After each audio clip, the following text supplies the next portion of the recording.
Hi, everybody. Welcome to Stratosphere Studio. First time in 4 weeks, I think. How's the sound? You never really know. It should be okay, but it's always good to get a check on this in advance, rather than find out in the editing room. Hope everybody's doing okay. This is the thank you. This is the I has a sad episode of the Stratosphere Studio, not for any permanent or huge or long lasting reason, but I figured I might as well, especially since I missed the last three. So, yeah, just dive right into it, I guess. Um, I'm having a serious sad because I am actually going through chemical withdrawal right now. It's the truth. I'm not kidding. Uh, many, I don't know, really, for most of my adult life, I thought I had narcolepsy. I would just fall asleep. There were many times when I would be in the editing room back before I got the job at PJTV, and I could more or less make my own schedule.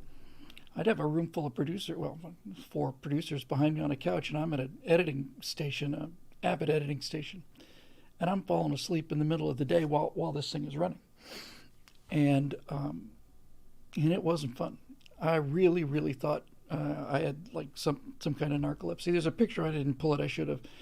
Picture of me taken about 10 years ago. I went to one of those sleep study things, and I'm just standing there, and I've got like just 30 electrodes hooked up, trying to figure out what was going on. And I thought maybe it was sleep apnea or something like that. They found out I wasn't getting any REM sleep, apparently, and it was gumming up the works. So I got a little tired of falling asleep in the middle of the day and not being able to wake up and all the rest of it. So I don't know how long it's been now. It's been years and years, years and years. I can't even tell you how long it's been. At least 10 years, maybe longer. So for about 10 years, I've been taking Adderall. Adderall is essentially uh, laboratory made amphetamines. I've understood that is, I mean, I'm not an idiot. I know that people buy speed on the street, and Adderall is a highly controlled substance, virtually impossible to get.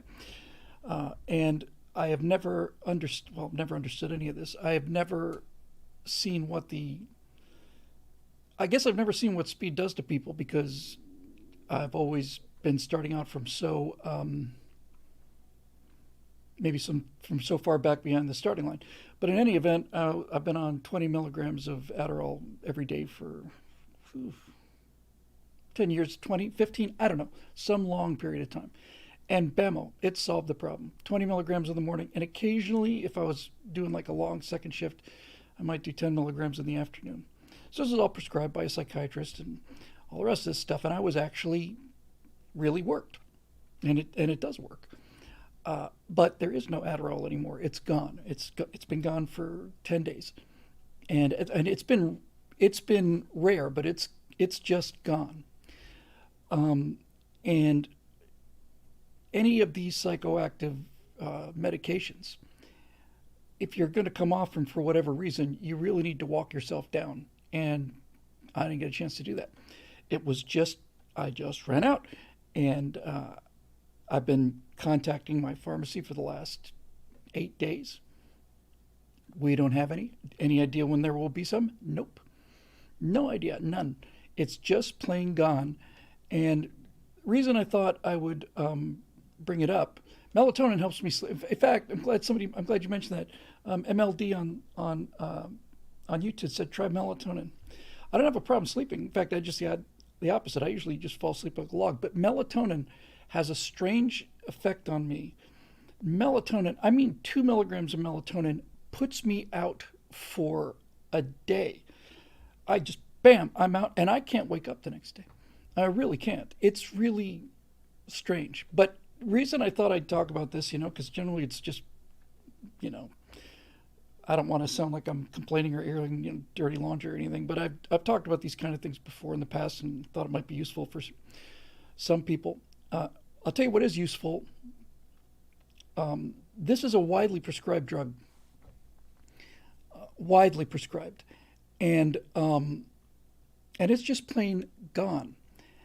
And they're talking about ramping it back, but there are no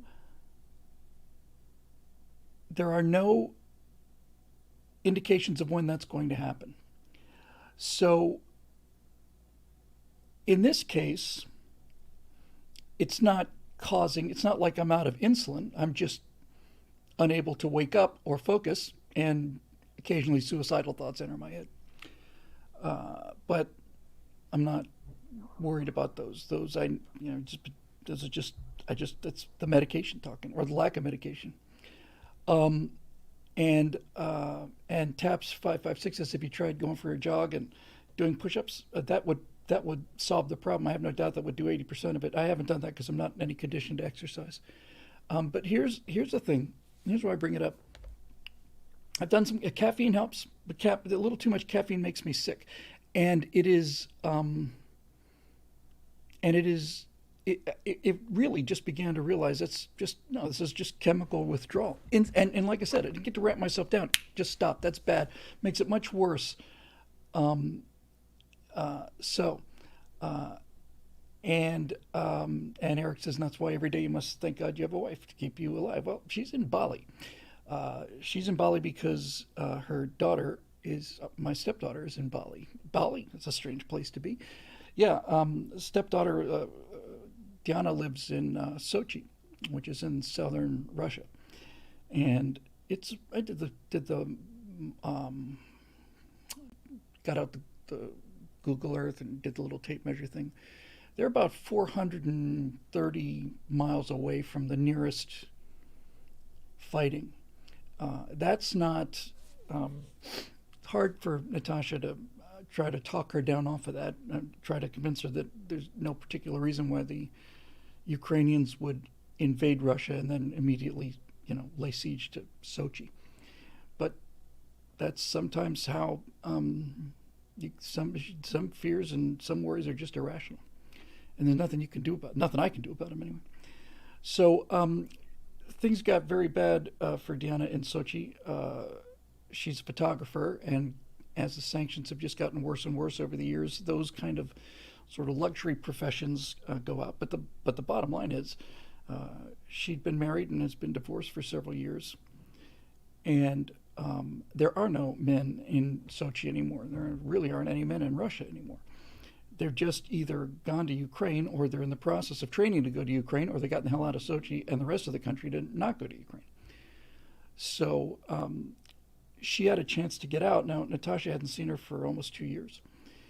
And Diana got a chance to go to all places, Dubai. She spent New Year's in Dubai.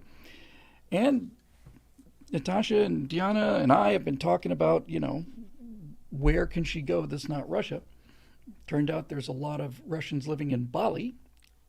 Wouldn't have been my first choice or first thought. But Diana got a chance to go to Bali, and that meant that I had to get Natasha to Bali. And Airteki says there's a lot of Russians in Bali, so Bali seemed like a good choice. Natasha loves born in Siberia, spent the last 10 years in Moscow. She likes the warm weather and beaches and all the rest of it. And so she's been in Bali for 9 days and going to be gone for another 2 weeks. If you're going to send somebody to Bali, you don't just go for 3-4 days. So, good news about Bali is it's really quite inexpensive, honestly. Really quite inexpensive. And so that's good. So, Natasha will come back, and then I'm going to find a way to keep Diana in Bali for as long as she wants to be there. And I think it's a 6-month visa. Maybe she'll have to go home and touch base anyway. So, back to the Adderall thing. Um, the the reason I'm so worried about this is because, like I said, this is a widely prescribed medication, and in my case anyway, having battled this since I was, I don't know, 14, I have a lot of coping mechanisms that maybe a lot of younger people don't have, and the thing that concerns me the most is not so much the Adderall shortage, is that medication can simply disappear. Uh, I find that to be alarming. Um, so was the Adderall cold turkey the big personal hit Bill referred to over a week ago? No, it wasn't. Um, the there just isn't any, and that should scare the living daylights out of us. Because if this was insulin instead of Adderall, there'd be in a world of hurt. And I think one of the main manufacturing plants shut down or something. Okay, this should alarm people. It alarmed me when I realized, hey, we don't have any. Nope, it's gone. When do you expect them? No idea, none. Sylvan Forge says they got a lawyer bill, maybe rid of men, mandamus sent to the DEA, who controls all aspects of its scheduled controlled substances. It's tempting to kind of do that, but I always felt like it was wrong to use, whatever personal connections or anything, and just kind of in the same boat as all the rest of American citizens. But yeah, Eric Blake says it sounds a bit, medication disappearing off the shelf sounds a bit like the experience I had with the unknown virus of unspecified origin. Um, but I'm deeply alarmed. It is all over the U.S. It is a national emergency, and and the fact that there can be a national emergency like this should alarm you, because um, I don't recall anything like this happening. And it's not been like a 2 week shortage. I mean, this thing started disappearing in October. Let's see. Blank Frankie with the super chat says, "Hey Bill, I haven't made the streams for a while. Sorry to hear you're not feeling well. Here's 2/3 of $20 to cheer you up. Thank you very much. It's Australian money, but it's you can convert it into real money, and that's very kind of you. Actually, thank you very much, Blank Frankie. I'm just joking with you. I love Australia. So what's going on with yeah, and Fire Waco says you're going to need a rid of I've never actually heard the term before, rid of mandamus for a carton of eggs soon. So what about that, right? I know I don't want to get too much into the political stuff because got other entertainment things to talk about, but the price of eggs has gone insane. Why? I saw a report that somebody said that the chicken feed that they were using caused the chickens not to lay any eggs. None. They slow down in the winter, but they said none. And then I just saw this report, and other chicken farmers say, yeah, we are all experiencing the same thing, but the free range chickens are doing okay. I just, everywhere I look, I see signs of stuff that just any one of them individually would be okay. Well, that's just, it's just life. That's just what happens.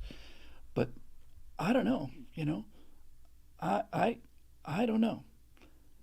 The official reason is that chickens were facing bird flu. Is that right, Eric? Okay, well, bird flu, I guess. Major epidemic last year that caused a major culling. Okay, it could all be true. Fire at a major egg producing recently. There's been a lot of fires at meat producing, food producing facilities. Anybody else notice that? I hadn't heard it was the avian flu, but in any event, right there are starting to be real shortages. Diesel, we're drawing down the strategic petroleum reserve in order to get the prices low, so that Democrats can crawl over, the next election. And I don't like the way it looks, and I don't like the way it feels. Uh, and I think the way to solve the problem, at least in terms of the medication shortage, is to put Pete Buttigieg on the job, because he's just kicking ass as Secretary of Transportation. Boy, I'll tell you what, that guy gets things done. The country's in the very best of hands, and we've put top men on the problem. Top men. Now, it may be a coincidence, uh, and it certainly wasn't intentional. Let's put it that way.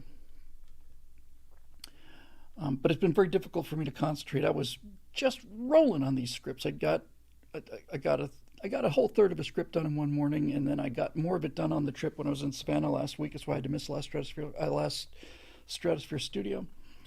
Uh, and now for the last 3 days, I don't even know if I remember how to get home. So it's tough um, for me to concentrate. And a good example of this is I just lost my train of thought. What the hell was it? Uh, oh, I remember. It's going to be a lot of that tonight, I reckon. Uh, so I suspect just completely randomly, just through, since I wasn't able to really write much of anything, I guess just as a result of me watching a lot of YouTube, because I just don't watch TV. You go down one rabbit hole and it leads you to another rabbit hole, and the rabbit hole I've been in for the last 24 hours is probably not helping my mood any, I guess, um, is the Beach Boys. And, uh, and I love the Beach Boys, and I've always loved the Beach Boys. I was a senior in high school in 1977, and that would have been about 10 years, 7, 8 years after their peak. So there was a big Beach Boys revival when I was a senior in high school, and so they were playing it everywhere. And I've said "Fun, Fun, Fun" ought to be the national anthem, and I stick by that. And and so I guess the way I ended up getting to where I was going was I somehow or another I got to look at the backing tracks for Sloop John B, and I knew that there was all these sessions from Pet Sounds, and so I looked at that, and then I looked at all these, and I actually stumbled upon a clip from was it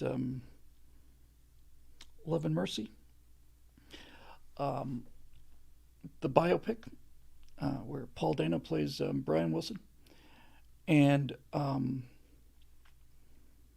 so I listened to a bunch of Beach Boys music, and then I started getting more into the sort of the history of the Beach Boys. And then I saw a couple things last night, and then today I watched a 2 hour documentary on the Beach Boys.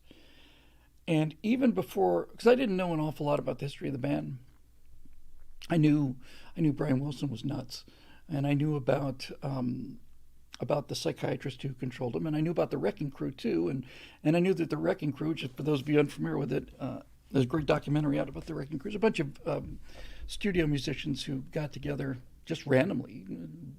There wasn't like a set Wrecking Crew, but there were probably 20 guys, maybe 30 at the outside, who would routinely, get called in to do these studio sessions. And virtually every uh, album most every album from the 60s and 70s is played by these guys, right? I mean, it's just incredible what the guy who did the theme from Bonanza, dun, dun, dun, dun, dun, dun, you know, he just sat down and did it. So I got a lot of sympathy for Brian Wilson, a lot. And I had never heard really. I know the band had been broken up and that there were all kinds of different things, and like I said, I knew the outside of it. But I love the music so much, and it's just so the sads about the Beach Boys is two part. The easy one is to look at what California was when the Beach Boys were really at their peak. I don't think that's ever. I mean, look, I certainly know it's not the case anymore, but that I had that Californiitis real bad, and I'm still kind of trying to recover from it. But looking back at those times in 66, 67, somewhere in there, and what was going on in California and how far it has fallen, and how it's just basically the antithesis of what it used to be. All of the big ideas came out of California in those days. We had California was where all the aerospace was, and they made movies in Hollywood back then. And and I came out here to do the movie, so there was always that Hollywood allure. But in the back of my head, there was always, man, I'm going to Beach Boys land. I'm going to where it's surf and safari. And this is an absolutely true story, by the way. I got off the plane. My friend Fritz Bronner was out here a year before me, and I flew out here for the first time, and I landed around 2 o'clock in the afternoon. By 4:30, we were out at Ventura County Line in wetsuits on boogie boards, and I'm watching the sunset over the Pacific. And I said, I just gotta move here, man. I wonder if they'll let me. Um, Pacific tasted. I'd grown up around the Atlantic in Bermuda and Florida since I was before I was 4, and And I just loved it. Somebody mentioned leaving California, and where did I put it? Hang on. My brother Steve sent me this, who had lived out here himself. Let me find it for you. I put it on my Facebook page, but it's worth a redo. Of course, if I do, I'm going to end up spending all night. Look, I forget it. I don't need to show it to you. It's a picture of the Beverly Hillbillies in the truck, and then it's captioned, and it says they said California is the place you gotta flee, so they loaded up the truck and moved back to Tennessee. Yeah. Um, but it's just heartbreaking to look at what California used to be, and that hurts. There's a place called Paradise Cove that Natasha and I like to go to. It's a tiny, tiny little inlet on the Pacific coast, and it's all done up in surfer stuff. They're remodeling it, so I'm sure they'll take all of the life out of it. But that place is, you can go to Paradise Cove, and it's right on the beach, and you can get a cheeseburger there, and you can just kind of pick up a little bit of the vibe. Thank you very much. Starla says Bacopa Monieri is a natural alternative to Adderall. She sounds lovely, whoever she is, and I'll, since wife's on the other side of the planet, I'll be sure to look her up and give her a call. Thank you. So anyway, that whole thing was sad. Then I got into the whole Beach Boys thing, and especially into Brian Wilson and the feuds and stuff, because we're coming off of obviously I'm not going to bring this up again, but we're coming off of a feud. Edward Smith, hold on to that thought. Please bring that back. You know how easy it is for me to fall off the rails when I'm feeling sharp. Not feeling sharp today, but I'd love to talk about that question. The question is, what do I think about Once Upon a Time in Hollywood? I want to talk about that in a big way. But anyway, back to the Beach Boys. So I watched the Beach Boys in videos and performing, and I had always thought that Mike Love was just a dick. You know, I didn't know anything about the backstory. Didn't know anything about what's going on off stage. I just thought whenever he was on camera, he was just being a dick, and everything about him was about look at me, look at me, look at me, look at me. All of his hand gestures and all of this weird stuff he was doing was just, my God. I look at this guy and say, what an absolute egomaniac. What a just me, and I'll do weird whatever I have to do in order to get people to look at me. That's what I'll do. And I always thought that about him. And then you start hearing the story about the band and all of this stuff, and I thought, well, maybe I'm overreacting. And then I saw the induction of the Beach Boys into the Rock and Roll Hall of Fame, and Brian Wilson, who's an absolute musical genius, I have an enormous amount of sympathy for. And respect and admiration for, and I love his music. And I knew how shy he was, how pathologically, painfully shy he was. I knew he'd been, really mentally disturbed for a long time. And he comes to the Hall of Fame induction, and he's reading a piece of paper, and he's stumbling through it. Right? He doesn't even get to hide behind his songs. He just wrote out something thanking everybody and so on. He's just flipping through this 2-page thing, and right smack in the middle of his sentence, Mike Love has to get himself in the frame, standing right behind Brian the whole time, kind of playing with his hair. Then Mike Love has to walk over and right in the middle of a word, he just adjusts the microphone, and puts it right in front of him and stuff. And it's like, look at me, look at me, look at me. And I thought, wow, that's pretty bad, because the title of the YouTube clip was Mike Love ruining the Beach Boys induction ceremony. I thought, yeah, that's pretty low. But then, after everybody said something, Brian reads his speech. Everybody else says, hey, it's just great to be here. Thank you very much. And Aldrin and Dennis had died by then, but Carl was still around. And just when you think it's all over, Mike Love gets out there and starts going off about not only about him and how great the Beach Boys are. he starts calling out the Beatles. He says, we do 200 shows a year. I'd like to see the Mop Tops try that. I dare them. And Mick Jagger out there, running around, and he couldn't sing Good Vibrations if his life depended on it, that kind of thing. And you could just hear the audience just like going, oh, a little boo, and and yeah, and Elton, sorry, Swen. Sven Nasirema Will. Sven Nasirema Will. Sorry, I'm going to go with Will. Did you see Elton John's reaction at the end? Elton John introduced him. And I think at the end of it, Elton John said, I'm glad he didn't say shit about me, something like that.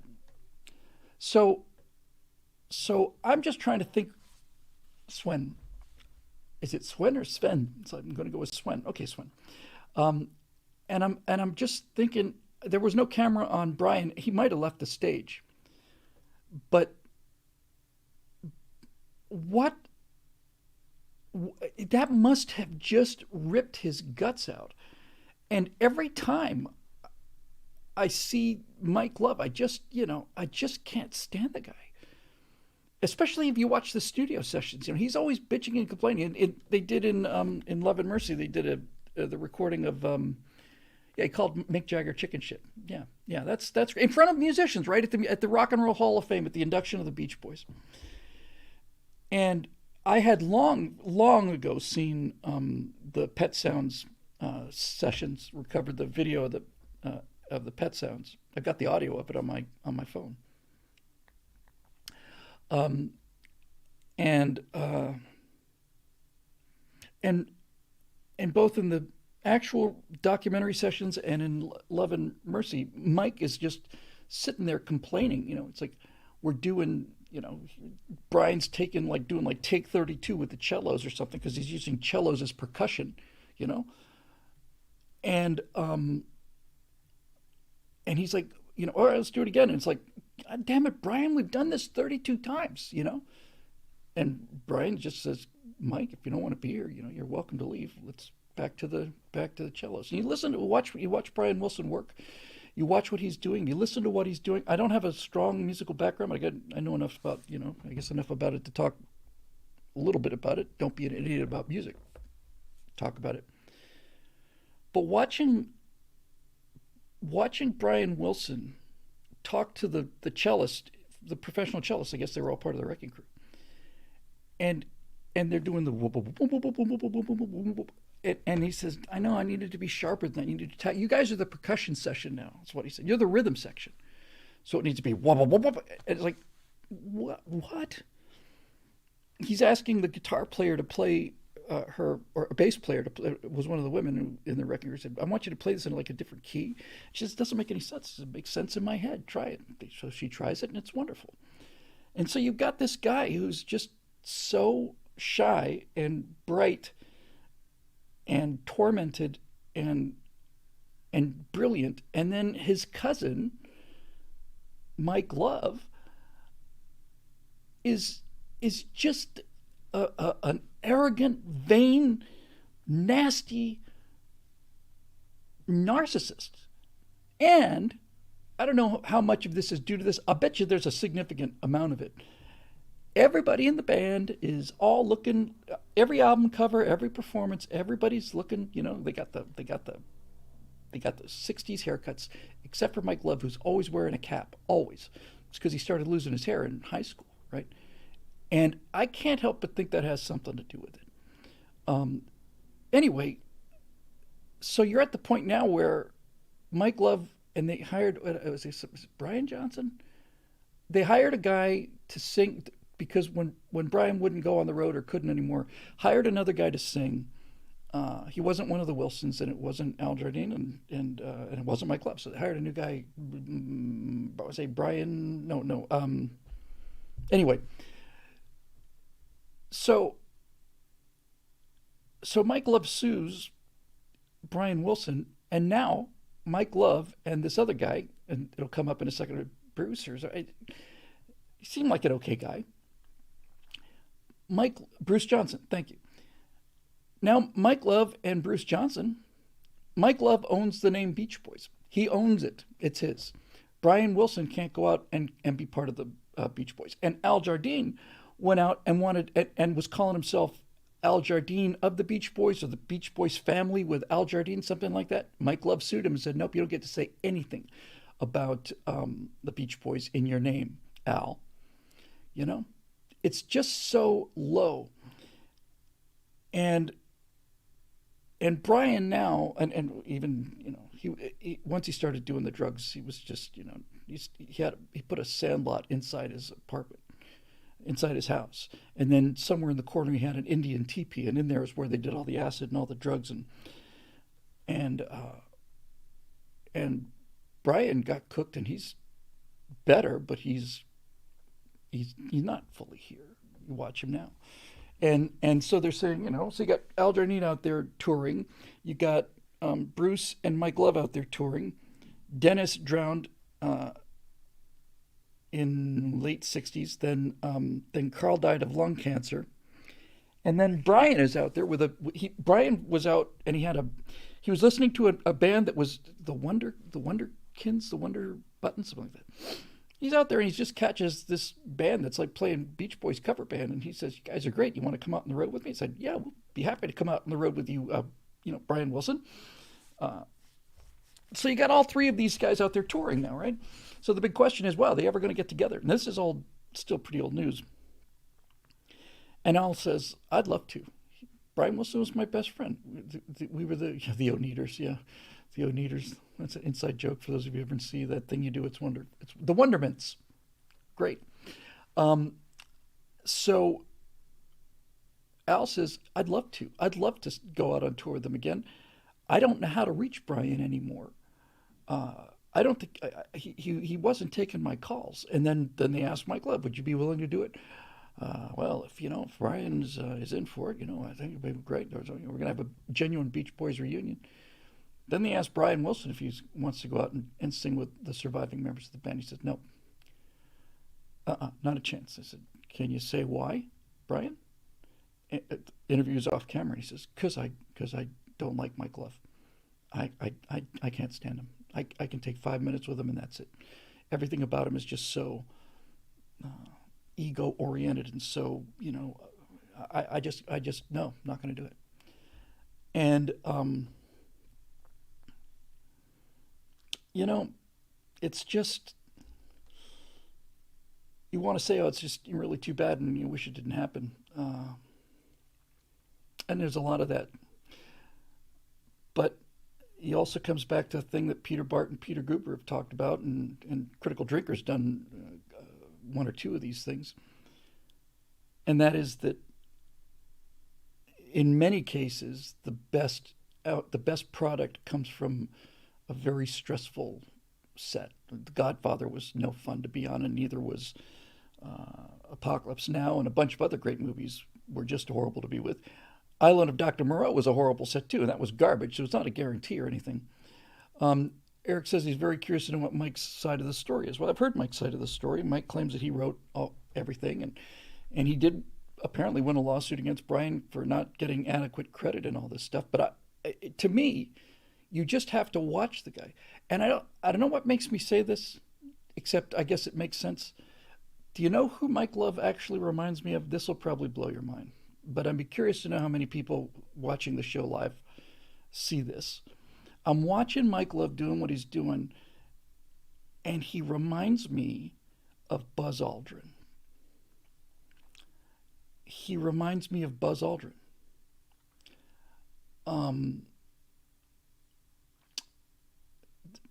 There's something about their characters that's very similar, especially if you compare Buzz Aldrin with Neil Armstrong, and then you can compare Mike Love to Brian Wilson. Now, that's not a bad entertainment. You know, that's for Stratosphere Studios. That's actually not a bad point. The dynamic is very similar, right? You got the guys. Look. Mike Love has got talent. He said, and I believe it, Mike Love sat down and he wrote the lyrics for Good Vibrations. He said he did it in a half hour. That actually seems to be true. And that's a brilliant song. But You know what? It's probably the reason I think these two guys are two are why I see them both. Um, and I think probably what it is that both of them, Buzz and Mike Love, are talented guys who, on their own, uh, would probably be superstars, but they're not on their own. They both of them live in the shadow, not only of somebody more talented than they are, but somebody much more not so flawed. Neil Armstrong wrote a letter to every single Eagle Scout that ever became an Eagle Scout. After he got back from the moon, he wrote them a personal handwritten letter to every single one of them. And when he found out that people were selling his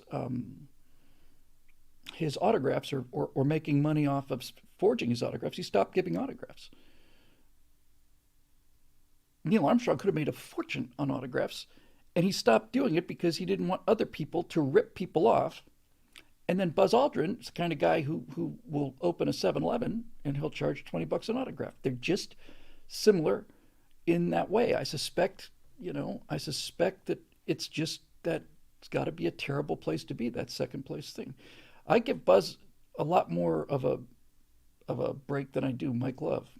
Buzz Aldrin's dad was so. Think about this, kids. Uh, when when Buzz Aldrin came back from the moon landing,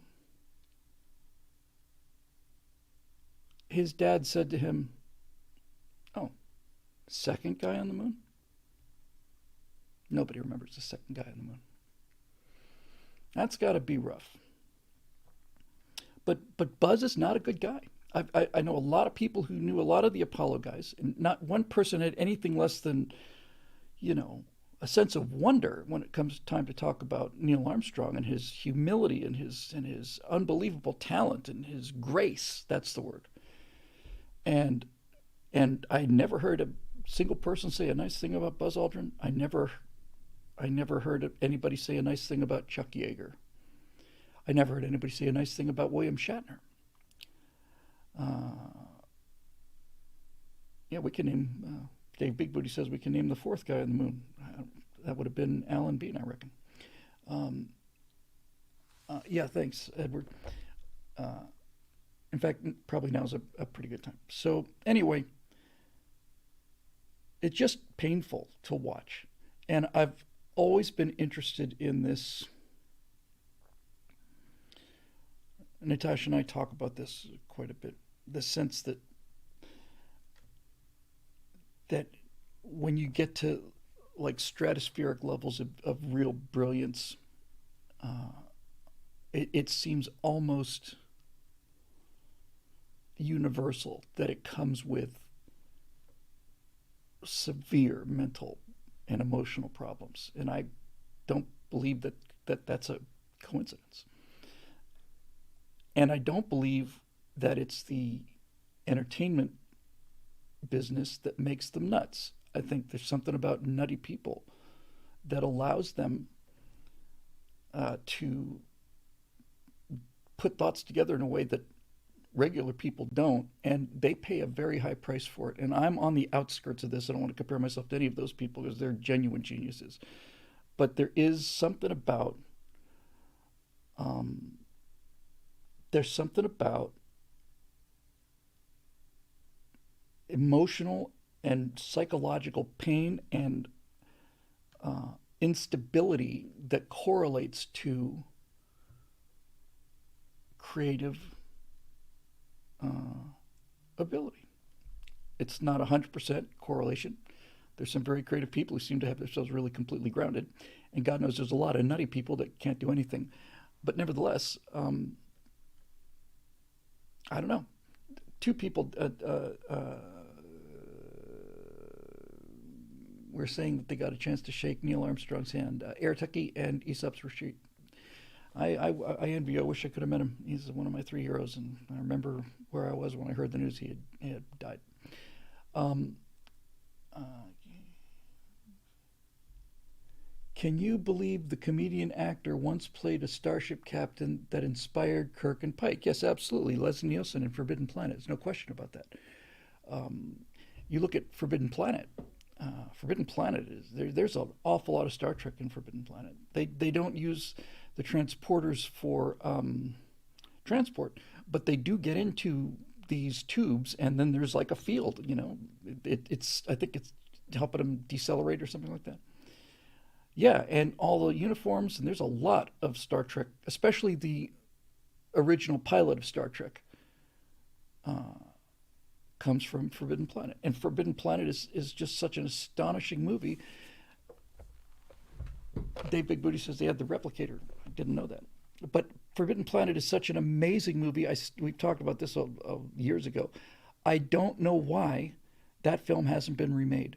So many other garbage films have been remade, but that film is deep. It is a deep, deep, serious, excellent science fiction examination, and on top of it, it's spectacular. And on top of that, it's an action movie. I can't believe that they have not remade Forbidden Planet. I'd love to remake Forbidden Planet. I would love to do it. Phil Trick remembers that we did a planetarium show called Forbidden Planet. And I don't remember why we called it Forbidden Planet. It was something about Earth. It was one of Jack Horkheimer's earliest shows. The thing I remember most about Forbidden Planet was it had the used the music from Andromeda Strain, that that's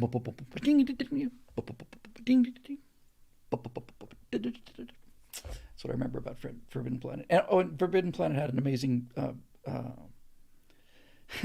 had an amazing fly through the solar system, which virtually every planetarium show had at the time. And they did that to a song called "Teach Me How to Fly" by Rotary Connection. Anybody who knows that song will impress me fantastically. I love that song. And that's a hard song. That's a hard track to find. I had to go to like some Russian music site to find "Teach Me How to Fly" by Rotary Connection. But anyway, back to the question that I wanted to talk about here. Somebody asked, what did I think about Once Upon a Time in Hollywood? And I thought that's a strange connection to make, but it's actually not. Dennis Wilson, who was kind of like the quietest guy, he was the drummer, he was the only actual surfer. And in the late 60s, he had a gigantic beach house, and he was just picking up girls left and right. I mean, he was just a chick magnet. And I think he picked up and took these two girls home, and they talked about this guy who was like really deep, because all of these musicians were getting into things like transcendental meditation and all the rest of it. And so he invites these two girls over and to bring this guru, and this guy is apparently a songwriter and stuff, so they invite him over. He's kind of a weird guy, but he sits down and starts putting out some really bizarre but interesting lyrics, and this guy's name is Charlie Manson. And Charlie writes a song that Dennis Wilson records. And I forget what the exact lyric is. I think Manson's lyric is "Come on, girl, stop existing," something very similar to that. And Dennis Wilson changed it to "Come on, girl, stop resisting." And Charlie wasn't too happy about that. Is that? Wait, hang on a second. CP Tomes put a link. Is that? Oh my God, you found it. That's awesome. Thank you so much for that. It never occurred to me to look for that on YouTube.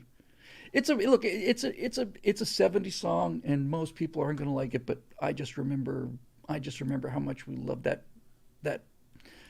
planet sequence, flying through the solar system on Forbidden Planet with "Teach Me How to Fly." It was just cool.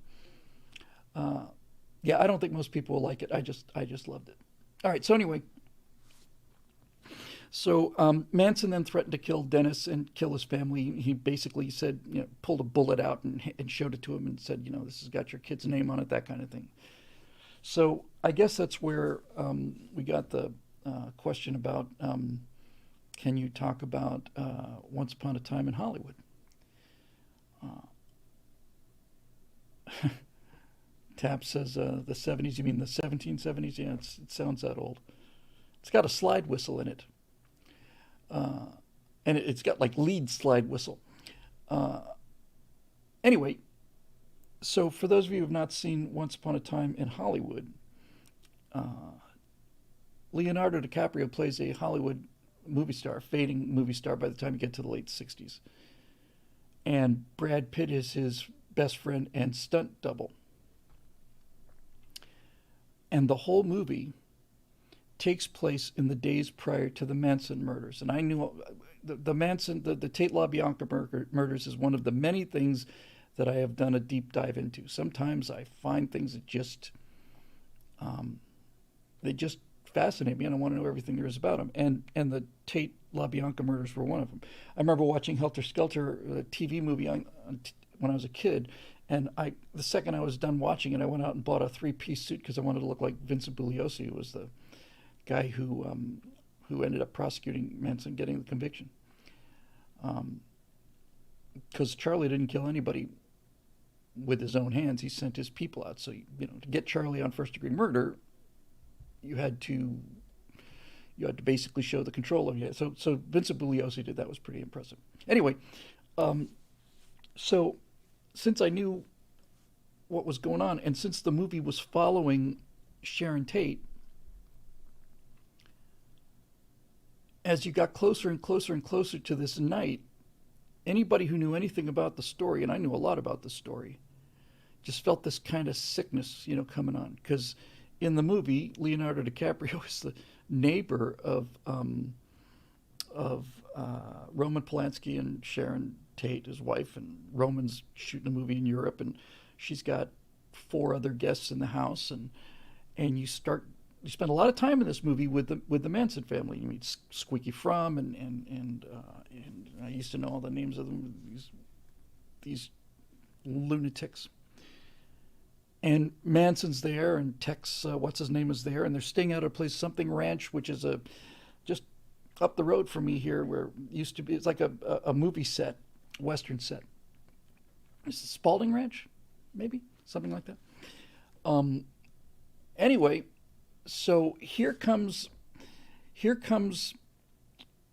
all of the events. Everything's been leading up to this, right? And now you're on the night of the murders. Tex Watson, yeah, thanks. And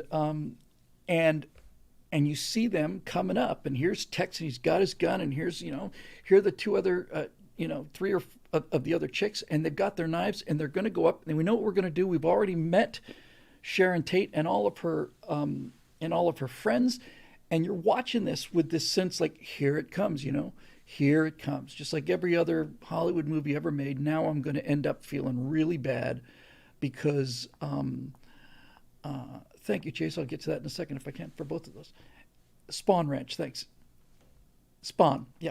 So anyway, so here it comes, and and they break into Leonardo DiCaprio's house, and Brad Pitt is there, and there's Tex with his knife, and here's like Squeaky Fromm or one of them, and she starts advancing, and you think, oh, great, now Brad Pitt's going to get knifed by this guy, but he takes I don't know if it's a telephone or a brick, and he throws it at her as hard as he can, just smashes her mouth in, right? Just knocks all her teeth in and breaks her nose. And I'm thinking, what the hell is going on? And then he gets into this knife fight with Tex and ends up killing him. And then the Krenwinkel, the looniest of the bunch, right?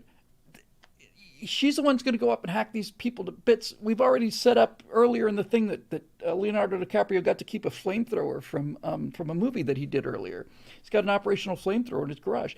And so the most lunatic chick in the entire Manson family is outside with Leonardo DiCaprio, and instead of going up and hacking Sharon Tate to bits, she goes into the pool, and the next thing you know, Leonardo DiCaprio comes out, and he's got a flamethrower on her, and she just burns to death.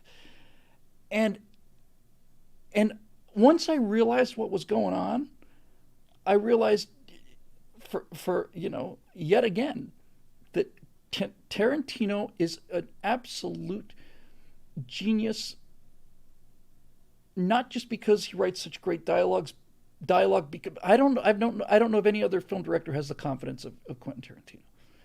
Um, but watching that was like, here's the thing about Quentin Tarantino, right? He's like, Quentin Tarantino has the moral courage to give the audience what they want instead of what his intellectual drinking buddies think that they want.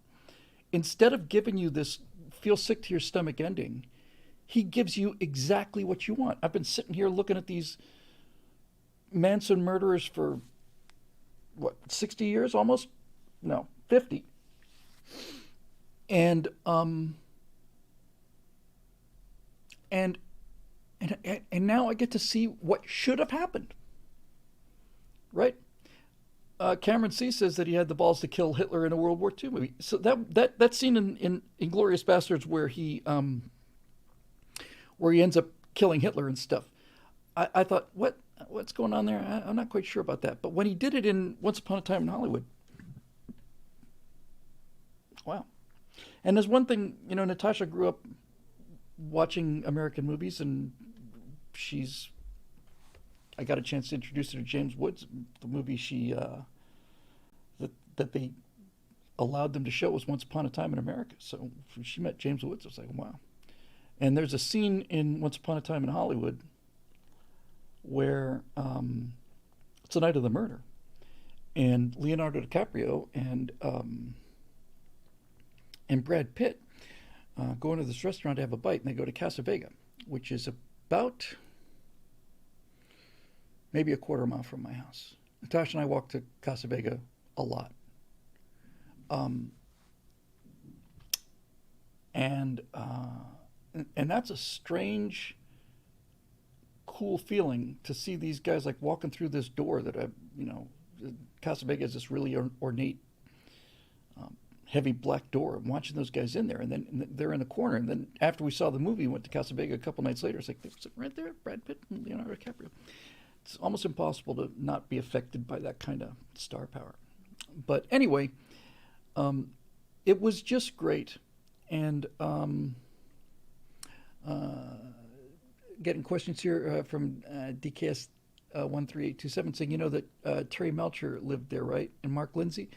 I know those names.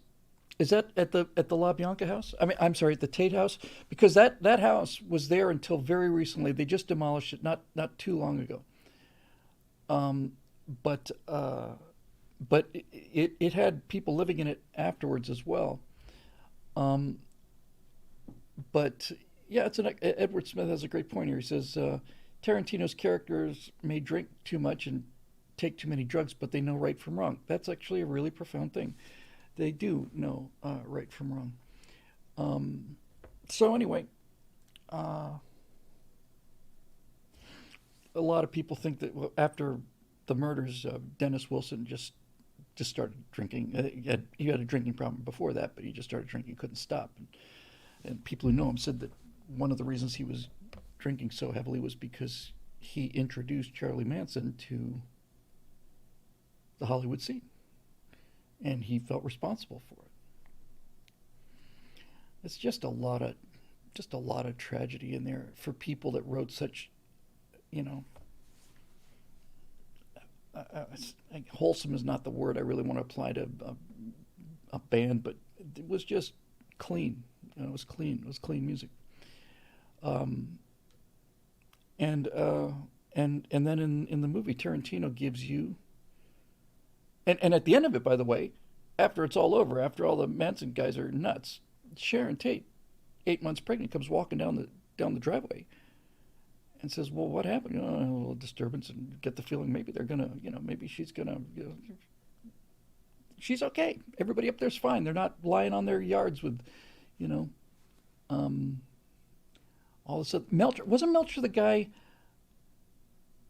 Melcher was the guy who was the music producer that Charlie was after, right? That had made some sort of general sort of, yeah, maybe we can work something out, kind of brush you off kind kind of thing, and then Charlie took that to mean that it was a guaranteed contract. Was that Melcher? I think.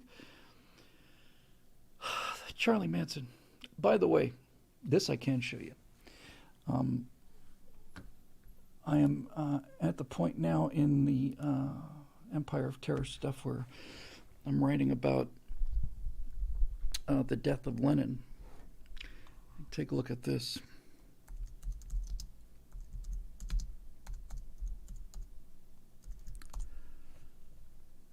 This will blow your mind. I'm curious to know if anybody else sees this besides me. All right.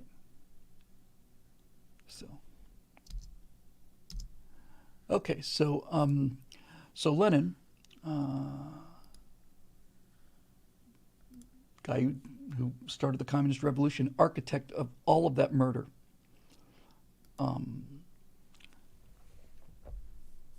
He had a stroke, his first stroke in 1922, I think, and then a couple of other strokes. On this series that I'm doing, this Empire of Terror series, I've got a chance to name each episode, and then I also have a chance to, for the first time ever, I've named chapters, and I love that because you got to break up this murder somehow. So, the final chapter in script 5, which I'm just finishing now, is called Tink Tink Tink. I've had all kinds of cool names for different chapters, and one was called. No, anyway, Tink Tink Tink. So the reason I called it Tink Tink Tink is because Lenin had a stroke in 22, and he had like a double stroke, and then he had a real bad one. And for the last 2 years of his life, the leader of the Soviet Union was asked to multiply 12 times 7, and it took him 3 hours to do it by adding 7 12 times. It took him 3 hours to do that. And so when he died, they said that they had to have his brain removed because obviously it's the inventor of communism must have an incredibly developed brain, so they took it out. And somebody saw it and said it left one hemisphere looked completely normal. Said the other hemisphere was the size of a walnut, right? This big, and it was hanging by what looked like ribbons. They said his arteries in his brain were so calcified that they couldn't get a human hair through some of them, and that when they did the autopsy on him, they took a pair of tweezers. These are the cerebral arteries, and they went touched it, and when they hit the arteries in his head, it went tink tink tink because there was so much calcium, and his arteries had become so just completely clogged. So this was a state secret for the history of the Soviet Union. And Lenin's last 10 months was just a complete vegetable. He could make one sound. He could go that's it. So they were going to do a portrait of Lenin. They sent a painter.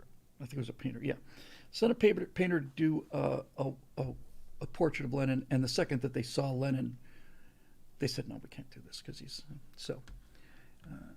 Here's the last photograph ever taken of Vladimir Lenin, and you tell me if he reminds you of anybody.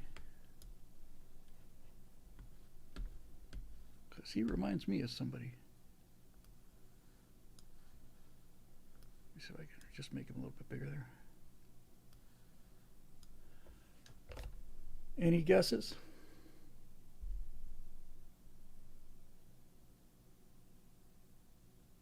Yes. Dwayne Gates for the win. He looks exactly like Charlie Manson to me. Exactly.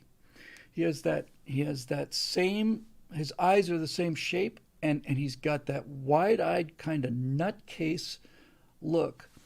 I think he looks exactly like Charlie Manson. Gets a little bigger here, just so we can see, because I think it's uncanny. And I remember the first time I saw this picture, I thought, wow, that looks like Charlie Manson. The reason he's got those looks is because those looks in his eyes, because his brain's gone, completely just gone. Yeah. Fetterman look and Nancy Pelosi coming up in the comments, AOC, all of that stuff. But that's what it looks like when your brain is not functioning correctly. And Air Techie says both were evil, murderous psychopaths. Exactly right. Manson was responsible for 5 people dying at the Tate House and another 2 at the La Bianca, so that's 7 people. And so in round numbers, Vladimir Lenin outkilled Charlie Manson by about 1,000,000 to 1. About 1,000,000 to 1. Lenin is directly responsible for probably 5, 6, 7 million people being killed. So he's,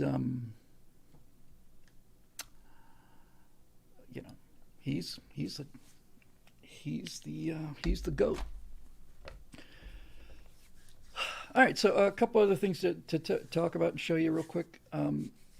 I've been talking about this forever, and I was completely changing subjects now. I'm going to talk about a little bit about the colonies. I haven't seen Marusha Dark here tonight, which is a shame because maybe she's just being quiet, but I doubt it, because I know this is the kind of thing she likes to talk about, but I'm sure she'll watch the recording of this. So when I was talking about the colonies, it's like you need adversaries. Hey, Air Techie says, any updates on the colonies? We got about a 20-second delay here. So yes, we do. And I talked about needing enemies. You just do, just for the sake of conflict. And we're going to be, the Chinese are going to be there. The actual Chinese, not going to be Romulans or anything. The actual Chinese, and you got to fight your own government too. So there's all of that. But I wanted something that felt like aliens. And many episodes ago, I'm sure this was before we started Stratosphere Studio Show, many episodes ago, got in a big discussion about this, and I have been growing every month. I hear some new piece of data that convinces me that while life is conceivably, possibly very widespread, the more I learn about the astonishing number of extremely rare things that have to happen in order to have intelligence. Kafers. Don't start me on Kafers there, Techie. Now, Kafers are the greatest aliens I ever met. I'm going to do the Kafers. I talked to Mark Miller about them. Kafers are an alien from Traveler 2300.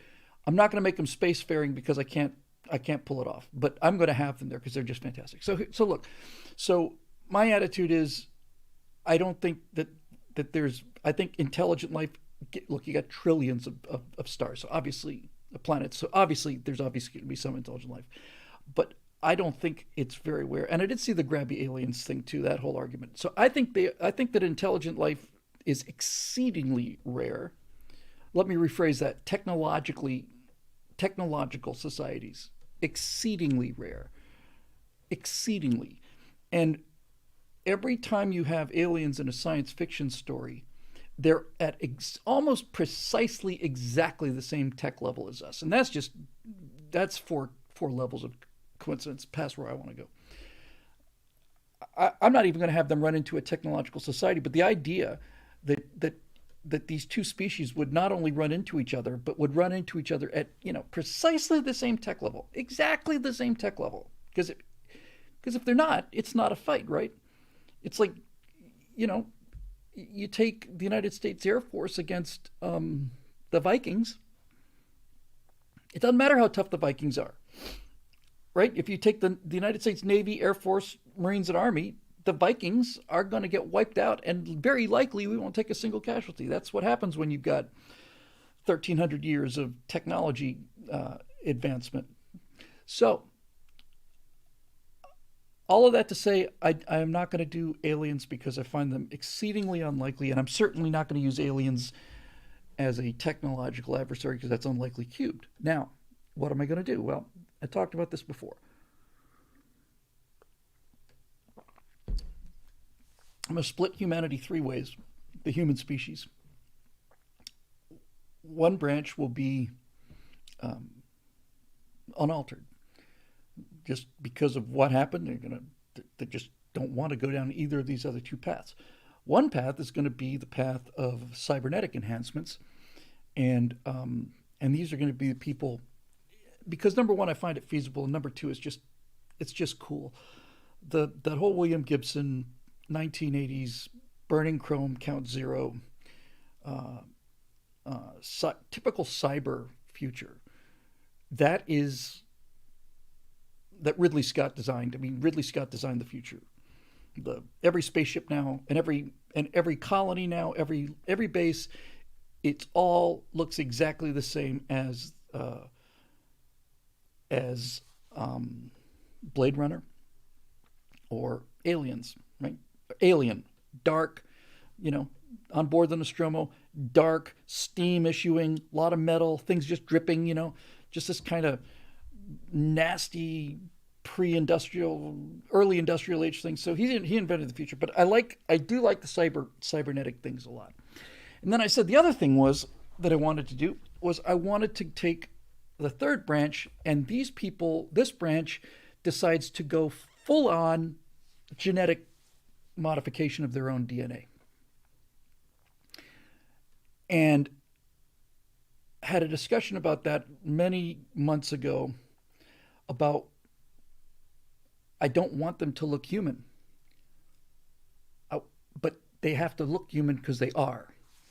And I'd been inspired to this idea by images that I saw, man, back in 2005 or 6, so, pretty near 20 years ago. And I knew I had them somewhere. Anyway, I found them. And there's two of them. So I will share them with you now. Because these are the things that convinced me that you could do a human alien and have it look alien and still not have to eat the whole, unlikelihood of it. So where are we here? One moment, please. One moment. This one. Yeah. All right. Looking at this picture, I got to warn you, I'd forgotten how unnerving and disturbing these images are. So I'm serious. If you're watching this recorded or if you're watching it live, almost everybody watches it recorded. You really might want to, it's not obscene or anything. It's just damn disturbing. Okay, I don't know who this artist is, but I saw these pictures almost 20 years ago, and this is what made me believe.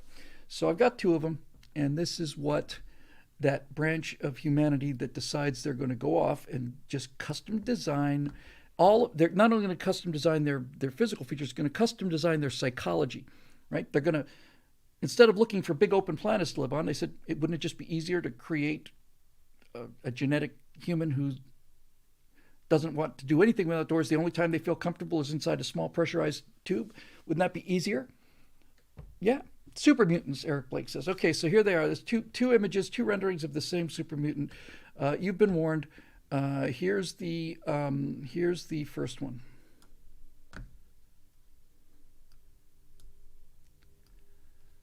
Now, to me, that is creepy AF. I mean, really, really, really disturbing. And it looks like an alien. Eric Tucky says I went to high school with her. Well done. Well played. It gives you all of that creepiness of an alien, but you can also see that could be human stock, genetically modified stock. So here's a second rendering. Same creature, and this one looks even more human. Take a look at this.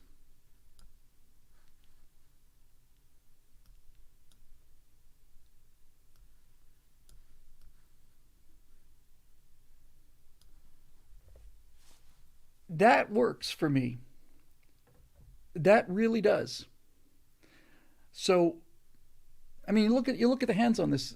I don't know whether the artist was trying to do that or not, but he got the eyes right. The eyes look human, and the nose. I'll get to the nose in a second. You notice he's got 5 fingers, right? So you're basically taking human stock. Hey, first time chat from a Spotify saying, WTF is this? Well, I was just talking about how in the Colony series I want to have spacefaring adversaries, but I don't want to have an alien race because the idea of meeting one in the first place is essentially zero, and meeting one that's the exact same tech level as you so you can fight them is 0 squared. Now, that's an interesting point. Texican says, I think tiny teeth would be even creepier. Yes, looks like a bird. All of these things are true, but here's what's interesting to me, most interesting to me about this creature, right? And this got me thinking about a lot of different things. Really, really, really got me thinking, these images. I'm going to zoom them up a little bit. Okay, so now, it's funny how we talked about this in role-playing games, how if you have like somebody, you roll out a character and he's got super high intelligence and super low education, or vice versa, you have to kind of think of a way to make that work. I look at this character, and I kind of agree, actually smaller teeth might be more interesting. But I look at this character, this creature, and I say he looks like a human, because it does strike me as a genetically modified human, and there's no nose, right? So why would you do that? And those are AI renderings, yeah. And I realized that the thing I like most about this guy is if you live in space, there's a science fiction novel called The Chemically Pure Warriors, I think, about if you live in space, you never go down on a planet ever. You never ever go down on a planet. Your entire existence is spent in vacuum. Then you don't need a nose. The nose filters dirt and also prevents rain from going into your head. And so this is a creature that never ever goes outside. Wes Cagle says if he has no nose, how does he smell? Well, it turns out that he's still got the nose. All of the smell organs are inside your head. The nose is just the fleshy kind of the awning that keeps dirt out and rain out. So he actually gets rid of the nose so he can smell more effectively. And this is when I really started to run with this idea, because then I realized that in order to do this to yourself, you have to have a psychology. Your psychology would have to be different. And what the psychology would do, look out for the sneeze, says Aesop's Retreat. That's a funny line, but he doesn't sneeze. The reason he doesn't sneeze is because there's no pathogens, there's no irritants, there's no pollen, there's no nothing to make you sneeze. This is a character, this is a creature that lives in a completely 100% sterilized, processed environment where viral level, well, there are no viruses. The entire species lives in artificial environments where there simply is no infection. There are no viruses in the air. They're all filtered out. They're all gone. There are no viruses. There's no bacteria. They never get sick, of course, because there are no pathogens. But basically, if you get them out of this environment, then they drop dead immediately because their immune system is basically gone to hell. But I started thinking, why would you do that? And I thought, maybe you would be able to smell a little better. And I realized, no, a better answer is that it's the psychology that drives the face rather than the face driving the psychology. And that's maybe why the big teeth are there. I don't know. What I'm getting at here, let me turn these off so you can see me emoting, because that's what people are obviously paying for.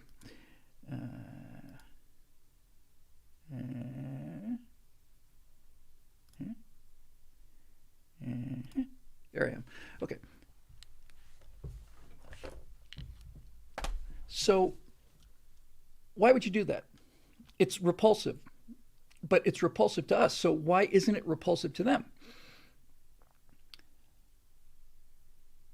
Wes Cagle says, in order to buy into this character, I'd need some kind of explanation as to why what's been done to it is advantageous. Well, that's exactly what I'm in the process of saying.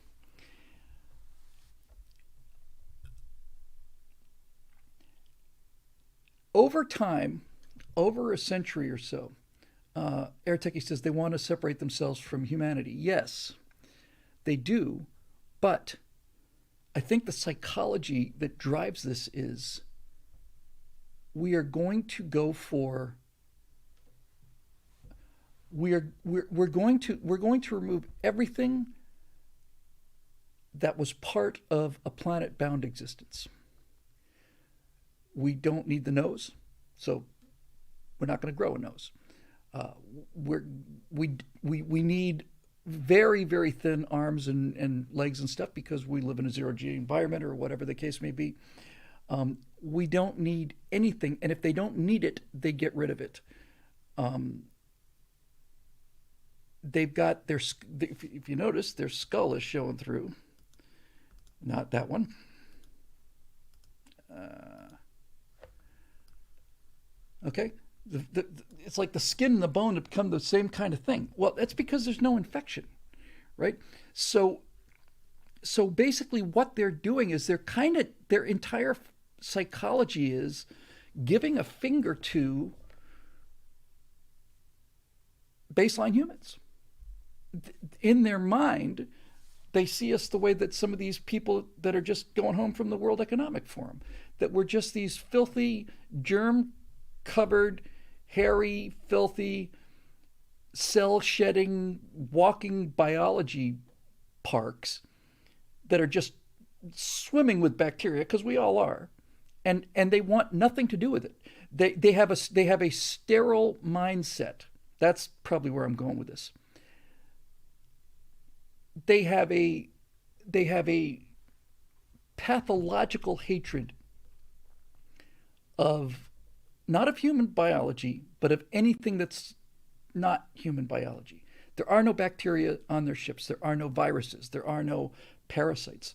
They are they are proud of the fact that they have they think the entire idea of traveling long distances to find an environment much like the Earth is insane. They say we've got spacefaring technology, so instead of us going on a 40-year journey or whatever to find a place that's kind of like Earth, we're just gonna reprogram our psychology so that we are only comfortable inside closed metallic spaces. The idea of being on a planet's surface terrifies them and would kill them pretty much instantly. Um, and so now you've got a spacefaring race that looks creepy AF, right? I mean, really creepy. And by the way, they don't have to all look the same. In fact, I think probably every one of them individually modifies himself or herself, as if that even happens anymore. You look at the people who are out there with body modifications, right, with all the piercings and tattoos and all that stuff. No two of them are the same. And when you have the ability to do that on a genetic basis rather than a mechanical basis, I think it would be fashion. I think certain looks would be, ooh, no, I've never seen that done before. I never saw eye stalks on the end of bones before. That's quite a, you know what I mean? You would get that kind of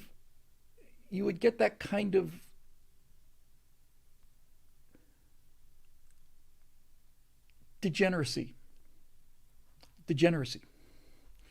Yeah, Road Rider says, Bill, how or why do they, do it? I don't think they do it. I think the idea of doing it makes them a little sick. They certainly don't need to do it. Somebody said, what about how do they, you got to have some bacteria for their gut. It's like, okay, it's not a big reach for a science fiction thing to say. Uh, it's just the food is constructed. You just add whatever enzymes they need that their that gut biology would have done, and so everything about them is sterilized. They reproduce in labs and furthermore, I kind of like the idea that they are functionally immortal because they have cracked the telomere problem, right? They've cracked it. They are functionally immortal, and I believe I'd like the idea that they can change Their biology, I don't know yet whether or not they could change their look from one to another in the same body. But unlike the people that are saying we could put a human brain inside a artificial intelligence, we talked about that last time. Uh, I don't think that's possible. But if you're a master of genetic engineering, then you really could just, first of all, engineer a body so that you're not, the cells don't have the little death clock in them. There, you eliminate the replication errors that make things get older. The reason we get older and the reason we have like saggy skin or bags under our eyes is because the percentage of cells that are not reproducing themselves accurately increases over time to the point where it just is just so much baggage. But these guys, frankly, if they wanted a new body, wouldn't be tough at all for me to, at least as far as I'm concerned, scientifically and accuracy wise. They just basically design their own body, grow it in a vat, take a year or two or three or five or whatever, and then they simply transplant their brain into this. It's from their own genetic stock, so there's no rejection issues, right? You're not saying you have to make the connection um, an interface. You just basically grow yourself another body. You want to look different? Fantastic. Masterson wants to know if they're queers. Yes, they're all queers. Every one of them. They all look like queers, don't they? And they go around in space like queers. And so what you got, I'll bring it back one more time. What you got for the colonies is you've got extraordinarily creepy looking alien creatures with a very different psychology and an awful lot of advantages in terms of, well, first of all, being functionally immortal. You get to be better at things. I'm just starting to get things figured out. Road Rider says, do they kill? They don't kill each other. Again, I'm just kind of, some of this I'm just inventing as I go along. But since I was asked, I say, no, they don't kill each other. They've bred intra species aggression out. You just don't have the genes for it. But anything else see, if you live in a sterile environment like that, they realize that they are in a very unique position. They're not machines, but they cannot ever have any contact with any other biology of any kind. Right? All their food is synthetic. All of their environments are sterile, and they can't contact any other form of biology, because if they do, that biology is just going to eat them alive, right? So they have no immune systems, and that tells me that, especially since they know where they come from, they want nothing to do with Earth. They hair. You don't need hair. They don't want hair. Hair is for germs. All of it. Sexual attraction gone. No, they're just all intellect. But you would say, well, that breed the ability to kill each other out of it. So they don't kill each other. But anything else they do, they not only kill it, they go looking to kill it, right? Because and kill it at a distance. You're not going to see these guys coming on board your ship in a boarding party, right? One of the things about functional intelligence is it would tend, I think, to make you quite a coward, because you could lose the whole thing. There's a great science fiction series, I forget the name of it now, where the alien, and I forget the name of the guy, but the aliens are called the puppeteers because they've got two things up here, and because they are essentially nearly immortal, everything they do is about their safety, and they're absolute cowards, and the leaders are called the hindmost because the most important individuals are kept in the back, where they're the safest. Larry Niven, yeah. And so they celebrate cowardice, these puppeteers, because they got a lot to lose. And so now you've got these highly advanced, probably more advanced than general stock humanity, highly advanced, extremely different psychologically creatures that probably aren't looking for a fight because that's dangerous, but any intrusion on their area at all is that threat's got to be sterilized. which is another kind of an old science fiction trope from the Berserker series, where this there's a war and these society creates um, killing machines, and then they kill off all the people that created them, and now these machines go through the galaxy exterminating life of any kind. That's what berserkers do. They just simply go from place to place to place because they see life as their ultimate enemy. And psychologically, that's not a hard thing to do, which is why I just can't believe the arrogance of these people when they say, oh no, all spacefaring life will be friendly. Maybe, probably. But you don't know that. You don't know. So, um, C. King says, why would someone do this over being a cybernetic being? Also, it really does remind me of a praying mantis. It does. There are many reasons to do this over a cybernetic being. They find if you take this, and this is what world building is, right? This is what world building is sketching in the details and making the details believable, not just throwing it at you, but why? Okay, so they're really weird looking. Why? Well, you would have to kind of get to the point where you realize that it is an aesthetic choice for them, and that the farther away that you can get from baseline humans, it's a fashion statement for them. And if you put it that way, that's really kind of good. It's like, why do they look so freaky? Because they think it's fashionable. You should have seen how they looked last year. Um, Ed Smith says, so Bill, why stay human in space? Oh, Steve Whoop says, you misspelled Democrats. Uh, well, now you've got an interesting kind of a background, don't you? Because you've got three different branches, and all of them are mutually exclusive to the other. You've got stock humans, and your stock humans, which the protagonists are. The stock humans find the genetic branch to be horrifying, and they find the same thing about the cybernetic branch. Kind of Borg-like, right? The cybernetics are looking at both of them saying, why are you wasting time with flesh and muscle when you can have mechanical eyes, I'll give them anything except for the brain thing. Yeah, I'll give them brain implants. I'll give them the ability to think about things and have them appear like internal series. But the business about uploading consciousness, I just don't see it. Maybe I'll change my mind, but right now I don't see it. But if you go down the technology route and the cyberpunk route, then you get that cyberpunk look, right, where everything is all about human values don't mean human values anymore. In the cyberpunk world, you've got people giving up their eyes because fiber optic connections to the artificial eyes are better. That's a psychological issue.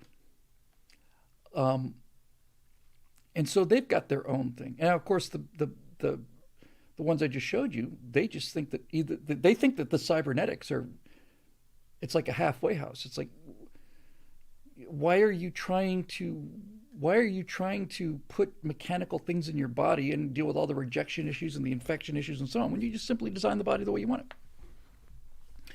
So now you've got villains. And furthermore, you've got creepy looking aliens that are believable. Johnny Mnemonic, great story. Yes, Johnny Mnemonic.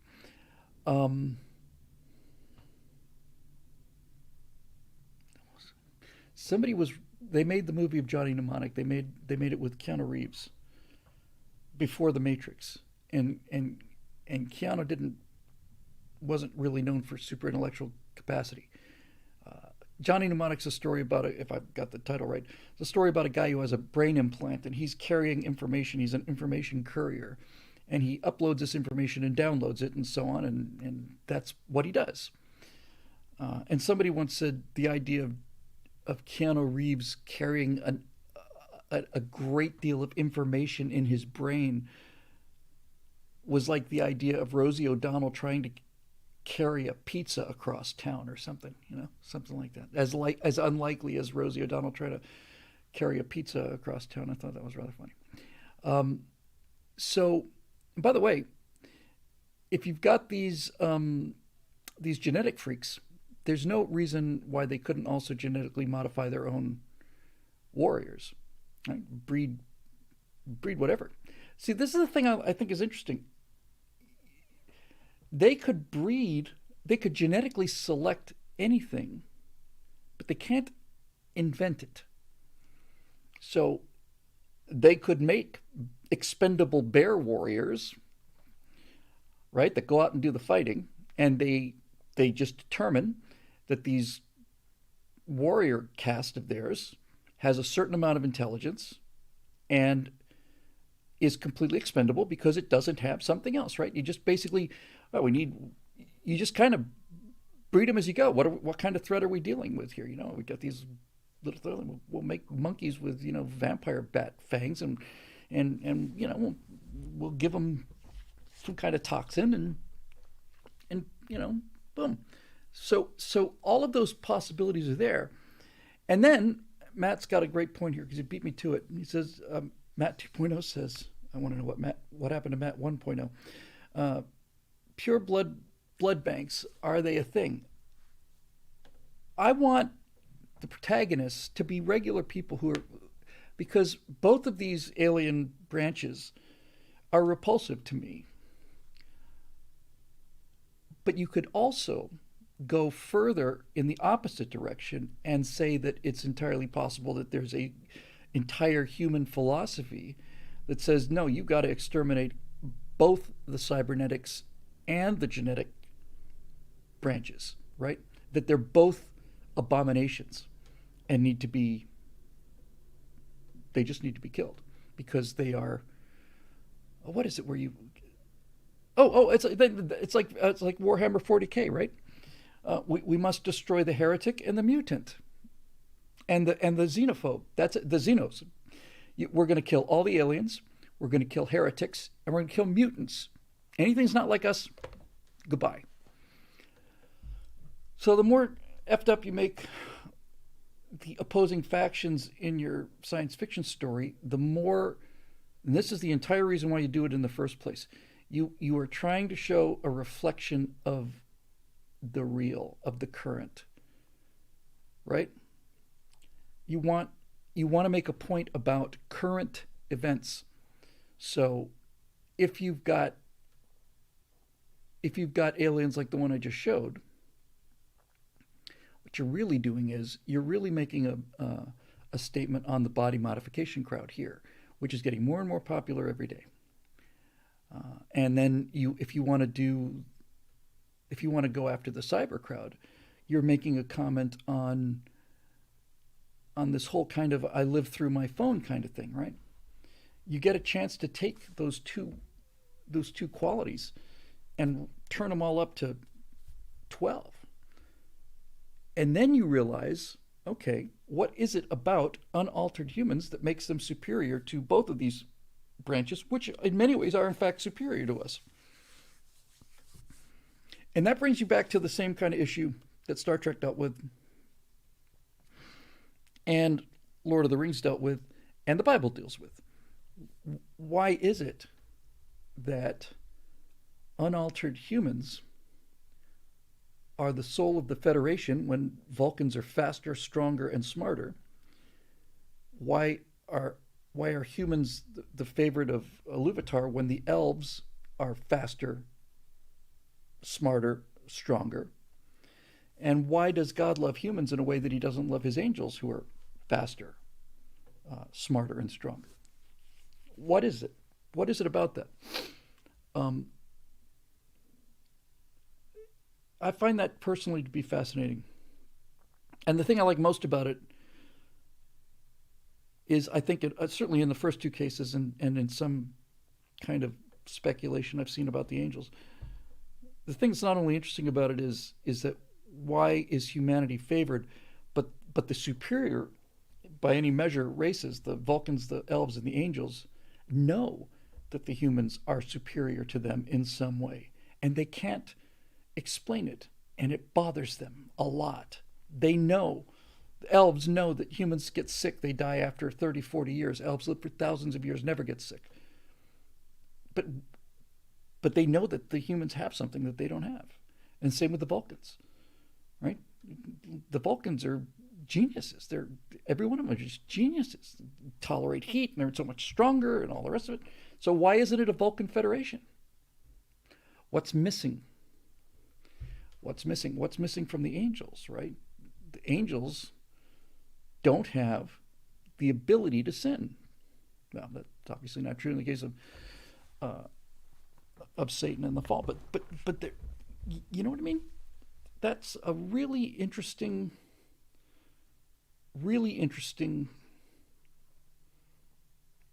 angle. There's a lot to explore there. And Steve Whoops in YouTube says, brief candle is valued more because it burns brighter. Yes, and it not only burns brighter, but it also burns out. Right?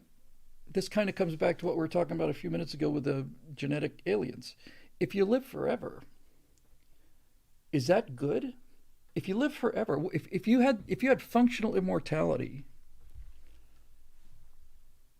and not this technological ability to upload your consciousness into machines, which I find to be exceedingly unlikely, because if you can do that, then you can just back yourself up. It's like a save point in a game, right? I'm just going to save here, and then when I get killed, I'll come back here and start from here again.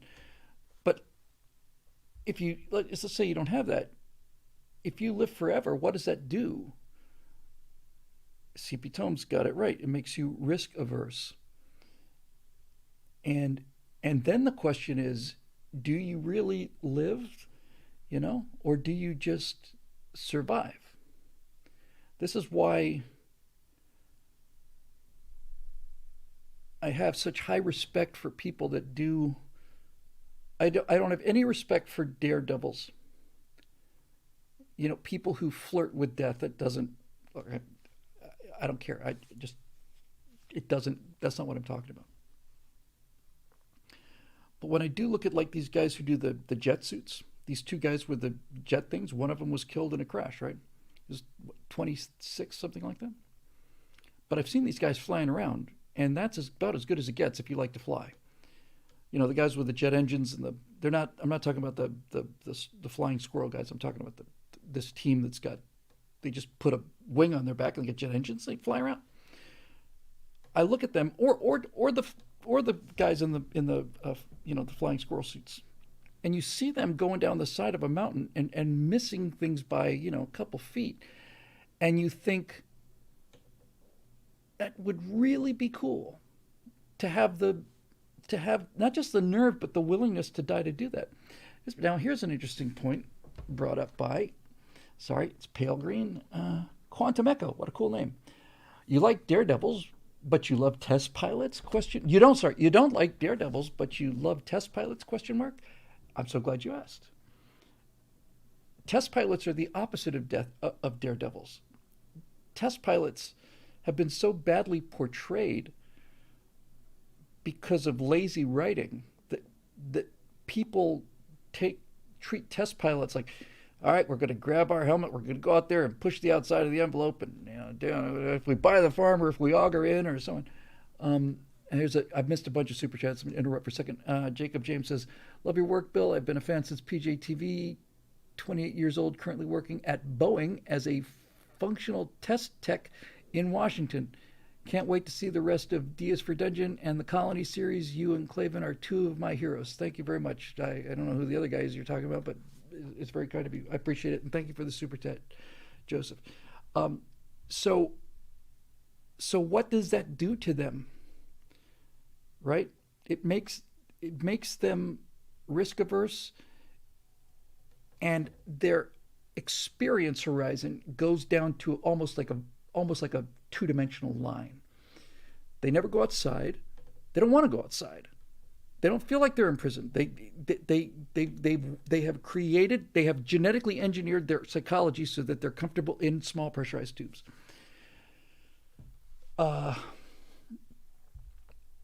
But the issue about the test pilots is, I, every test pilot I've ever known wants to live a long time and does everything in their power to live a long time. They do dangerous things, but they do dangerous things very, very carefully. And I find that to be almost the opposite of daredevils. They both have a great deal of courage. I personally value that test pilot kind of courage higher than that kind of person that's flirting with death, you know. But no question, they both have physical courage. But the test pilots that I know do everything in their power to make sure that they come back. And I really admire them. So all of this stuff to say that by setting up these antagonists, now we're not talking about science fiction anymore. Now we're just back to fundamental drama. The main issue is, what does your antagonist tell you about yourself? It's good to do the world building to sketch them in, because the more sketched in the antagonists are, the more their difference from your protagonist tells you about your protagonist. That's ultimately what it is. So in Star Trek, you had the Klingons, who had all of the technology that the Federation did, but they were brutal with it. So you needed the Klingons to show how civilized the Federation was, and you needed the Romulans to show how human the Federation was. That's why they did it. Ken Jack Ben, sorry, it's a vision. Hi, Whittle, greetings and salutations from Vallejo, California. Greetings, fellow Californian. We live on the other side of the reason curtain.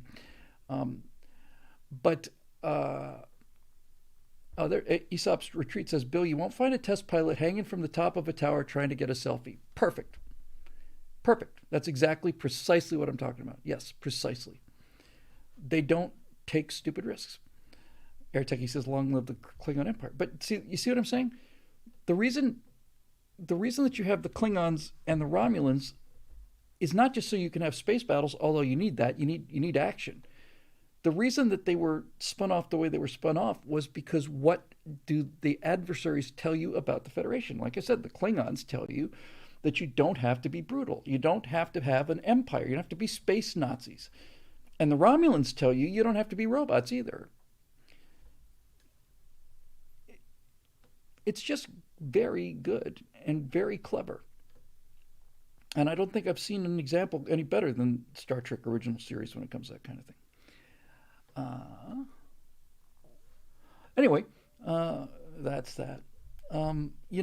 It's getting to be 8 o'clock. I've still got stuff to do. I know I haven't taken a single question tonight. And I guess on some level we just have to, I think maybe we need to just have a general understanding that the show's mostly about rants, and we get the questions if we run out of rants.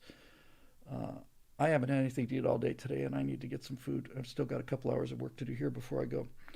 So I think I'm going to probably wind this one up, and I apologize for not having gotten to it.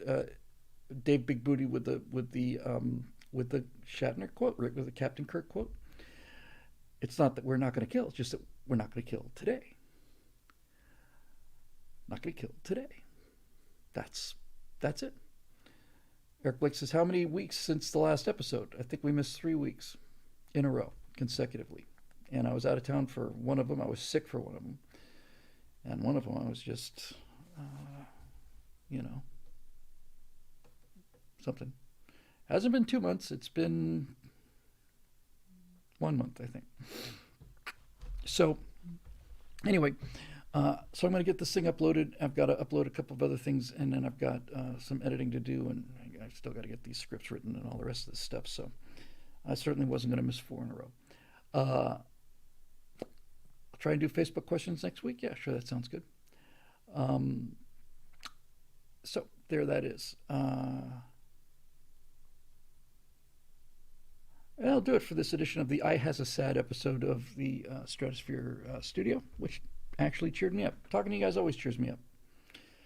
And even the fact that I say talking to you guys kind of makes me a little delusional. I keep, every now and then, I think this first happened to me like 3 months ago. I just thought, if I was sitting on the couch there, people would think, what the hell is this guy doing? He's having this conversation with a LED board, but it's not. We do it in real time, and if it weren't for the comments, the live comments section, this shall be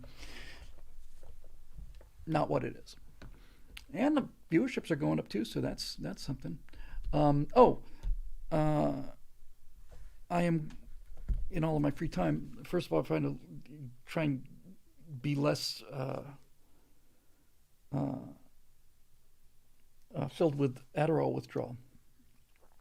But I did the speech on how to out-argue the left. We talked about it on the last Stratosphere Lounge. We ended up having to do 5 different restarts because of probably coincidental shutdowns on YouTube, and then on Twitch, and then back on YouTube. But what I'm going to do is I'm going to cut those together. I was going to do a firewall on those, and I'm not going to. What I'm going to do is I'm going to see how effective it is to do the equivalent of a firewall with just cuts me sitting in the chair, because I have been saying for a long time that it's authenticity now. So I'm going to basically take that argument, how to argue with the left and the electoral stuff. I'm going to cut it down. It's going to look like this, but it's going to be not going to be 2 hours. It's going to be firewallish, and I'm going to put it out and see how it does in terms of views, because the last one got 15,000 views or whatever. So a lot of that is shadow banning, but a lot of it also is that the tastes have changed. So I'm going to see if I can do something that has firewall quality in terms of focus on ideas, and then I want to see what it looks like in this format, which is obviously a lot less formal. Oh, look, ultimately I have to make my members happy, and if they want me in front of the Lake of Fire, that's great. But I'm very curious to know what would happen to see something like that. It looks, in fact, it would, with your eyes closed, it would be a firewall, and then try that with this far less produced but far more authentic take. So we'll see. Oh, thank you, Spanky, with a $10 super chat with cheeseburger plus my cogitation spectacles. It looks like cheeseburger plus like a dessert equals money flying away. Well, thank you for buying me dinner, Spanky. That's very, very nice of you. I appreciate it. So we'll give it a try. We'll see what we do. And look, if it turns out either it doesn't do business or not, then I'll just redo it, because I certainly can write it. I got the notes. All right. Anyway, thanks for cheering me up here, gang. Because I was an hour before we started the show, I was thinking, I don't know if I can do this, but not gonna miss 4 of them. So somebody said the Gordon is closer. Maybe he's closer. If he is, he's moving very slowly.